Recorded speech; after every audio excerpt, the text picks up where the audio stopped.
So guys, andito na naman po ako. Dadako na naman po tayo sa pangalawa po nating tutorial video. So sigurado maraming makaka-relate dito sa video na to kasi maraming makakakilala sa aking client ngayon. So yun guys, hindi natin papatagalin. Intro.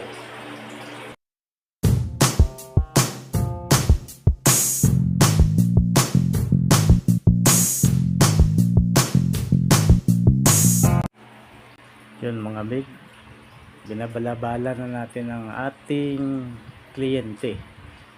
Ayun, tissue tsaka balabal ang ating nilagay. Ganun pa rin kagaya nung first kong video. Ayun, kukuha na nga pala tayo dito ng spray gun para i-relax ang nakatayo na buhok ng ating kliyente.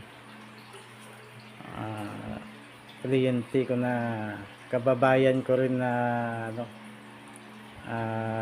matagal kong kaibigan din.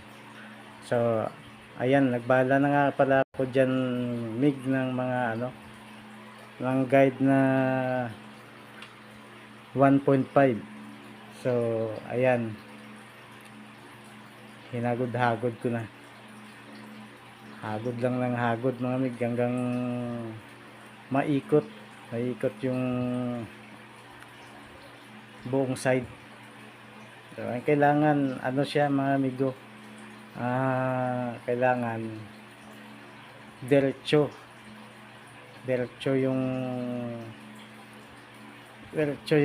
kain ng razor or clipper para hindi siya magmukhang sanga. Kasi ang pangit naman tignan pag mukhang sanga. Iba na hindi pa tapos.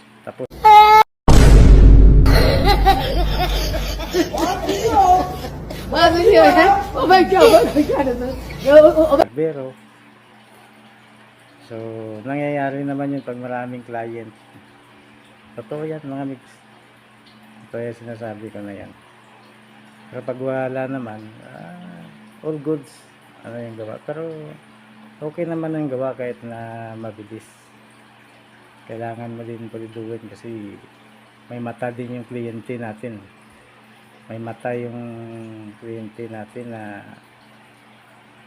humusga sa ating mga gawa. Yun, lalo na yung may mga kasama, may mga kasamang nanay, lula ng mga bata. Ayun yung titingin ng gawa mo kung maayos ba o hindi. Kahit na mag-isa na sa helmet ng ating mga kliyente minsan. So kailangan natin basahin para bumalik sa pag higa yung pandaya syempre. So ayan, nasa noon na tayo area. Aahit na ako dyan, magde-double cut ako. Double cut nga pala yung dyan, yung tawag dyan mga migs. Ayun, medyo mataas na kasi yung noo ni Tol Gabriel, kaya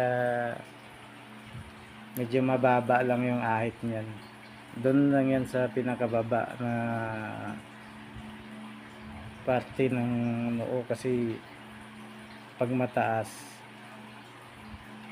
hindi rin pwede kasi yung pangit na tignan.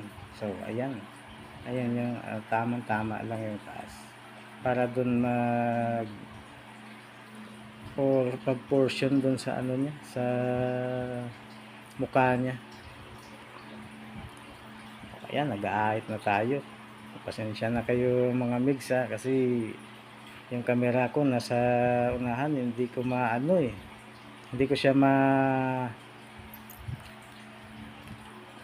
siya may lipat-lipat dahil napakahirap siguro gawin na gumugupit ka na, humahawak ka pa ng camera.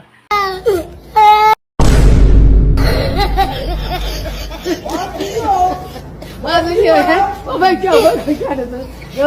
Ating finished product. Kunting hilot na lang. So ayan, nasa kabilang side na tayo ng ating devil cut. Ayun. Ay about dun pala sa sa mga barbero. Yun. Masasabi ko lang na irespeto natin yung gusto ng iba. Marami kasi kaming nire-repair na ganun na talagang yung ahit parang expressway.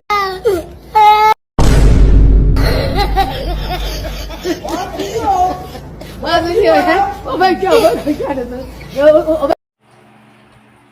So ayan, papalit tayo ng blade mix kasi medyo mapurol na. So ayan, ahit tayo sa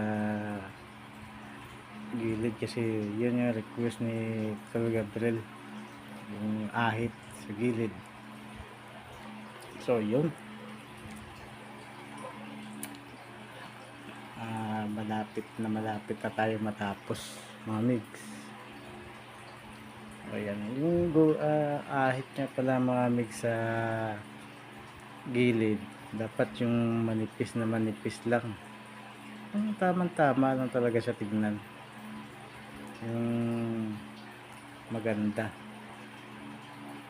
So ayan, iniga ko uli yung yung buhok kasi tumatayo.